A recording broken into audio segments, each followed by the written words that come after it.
ತರುವಿನ ನೆರಳು ಕೊಡುವಂತ ಸುಖವು ಕೊಡುವನು ಕೃಪೆಯ ದಿನವು.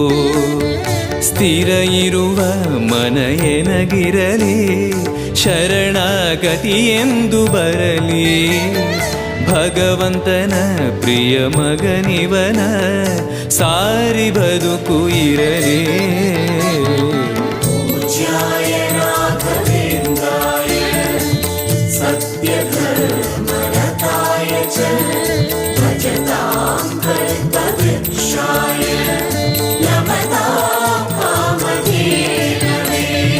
ಆಲಯವೆಂದರೆ ಮಂತ್ರಾಲಯವೇ, ಬೇರೆ ನಾ ಅರಿಯಲಾರೆ.